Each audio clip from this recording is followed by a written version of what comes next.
انقطاع الكهرباء pratiquement. تونس بيحكمها أيضا ديكتاتور، وحيثما حل الظلم جاء الفقر والخراب.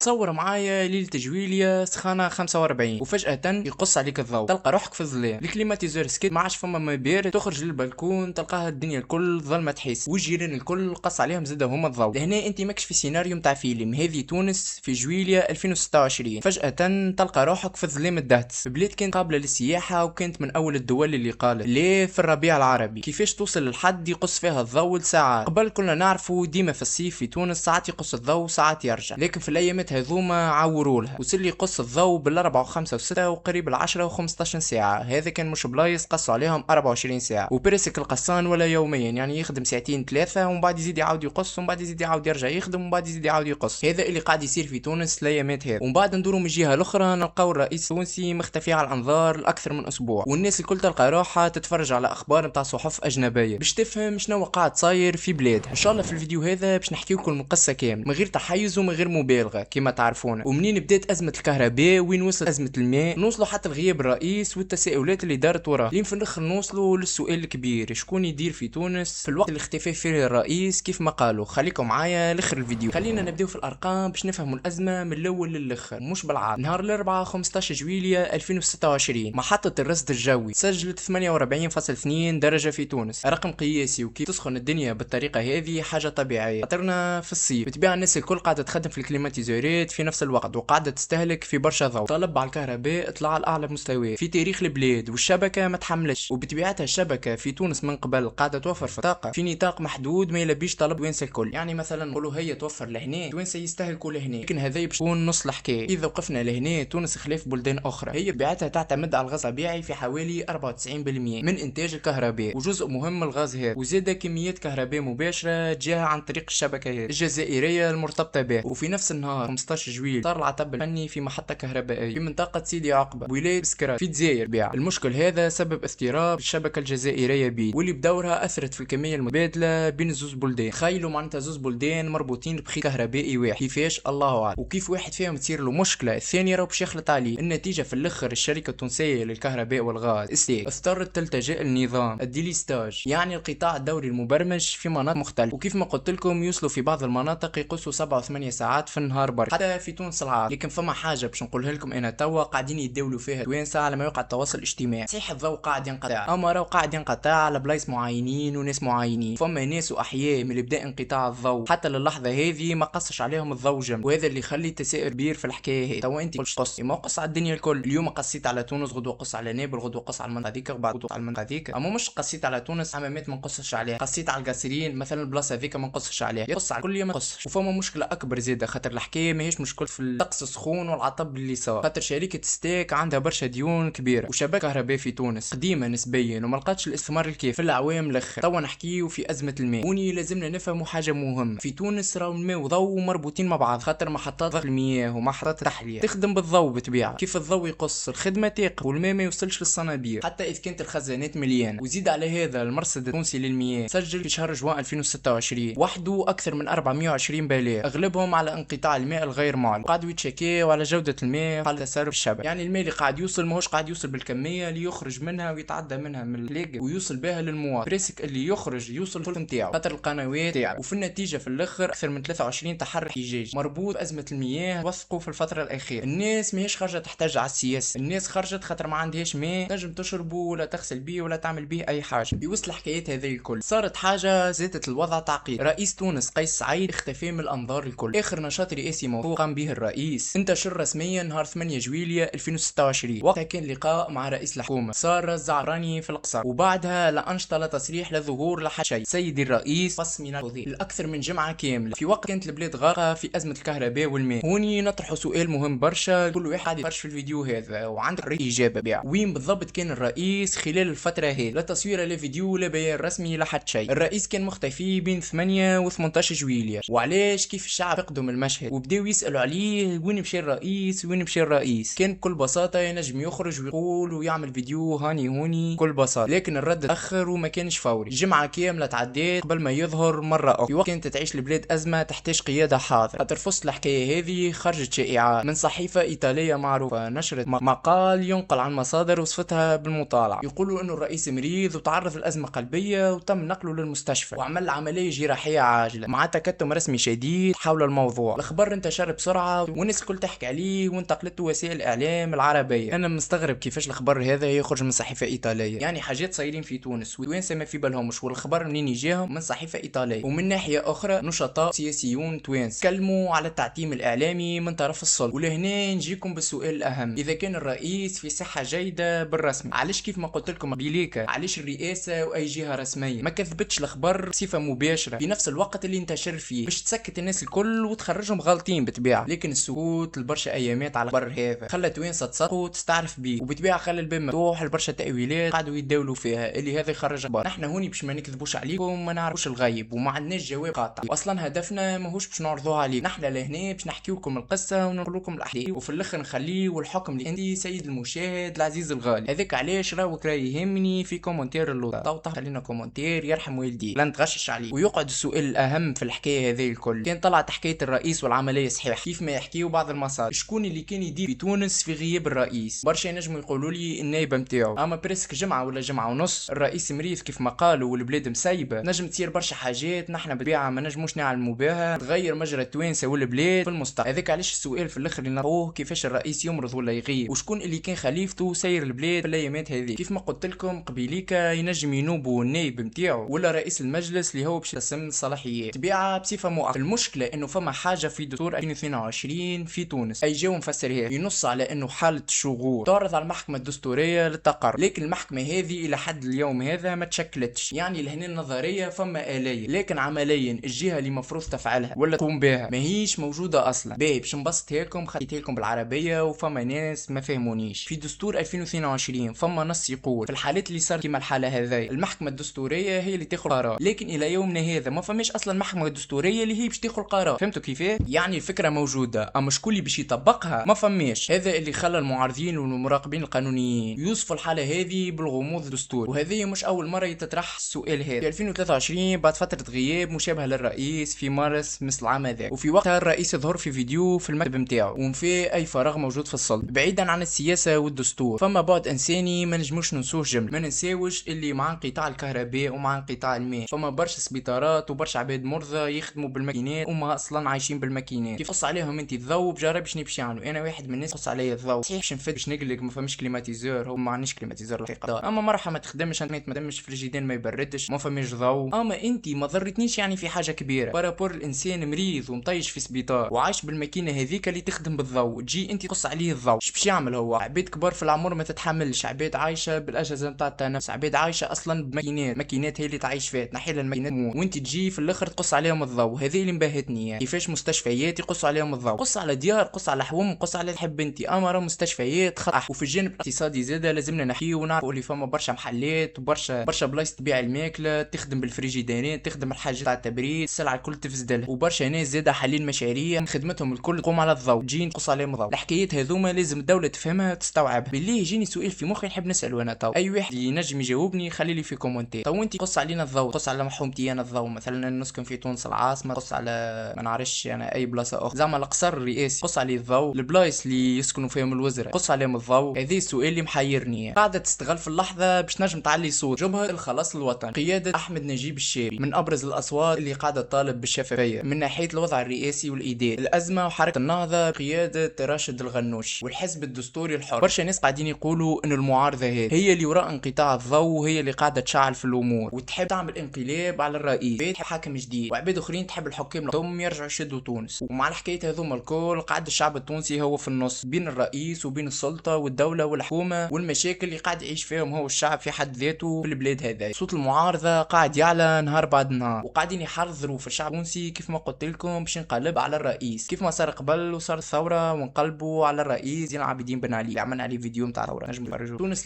تونس توا تتسمع على مفترق طرق. خلينا نلموا الاحداث ونفهموا كل شيء. تونس في جويليا 2026 عاشت برشا ازمات متعدده، ازمه الكهرباء اساسا. الدنيا سخونه وهشيشه البنيه التحتيه. في البريود الاخرى قاعدين نشوفوا في النار قاعده تشعل في البلايص الكل، ان شاء الله ربي يرحم. اعتماد كبير على استيراد الضوء، وما ننساوش زاد ازمه الماء، وما ننساوش زاد الحكايه اللي طلعت بالنص وغياب الرئيس والاشاعات اللي طلعوا من الصحيفه الايطاليه. في وسط الحكايات هذوما الكل ما لقيتكم الجواب رسمي واضح وصريح. الازمه هذه تنجم تكون انها كشفت حاجه اعمق من قصان ضوء، كشفت هشاشه تخطيط، وكشفت غموض اسطوري مازال توا معلق، وكشفت حاجات ثقيله بين المواطنين والمعلومات الرسميه. السؤال اللي نجم نطرحه لكم الحكايه هذه في الاخر، زعما تونس قادره تتعامل مع الازمه هذه وتنجم تبني بنيه تحتيه علاش لا اقوى وشفافيه اكبر، ولا زعما باش نعاودوا نعيشوا نفس السيناريو الصيف الجاي كل عام؟ انتم قولوا لي شنو كنتوا تعملوا في الازمه الكهربائيه هذيا مع قصان الضوء، وشنو رايكم بطبيعه لازم الدوله تكون اكثر شفافيه على وضع رئيسها؟ خليونا رايكم في تعليق، وما تنسوش باش تشاركوا الفيديو مع اصحابكم باش توصل الصوره كامله بلا تحريف وبلا مبالغه. لهنا ما نقول لكم كان وصلنا لنهايه المقطع نتاعنا. بيس اوت، مع السلامه.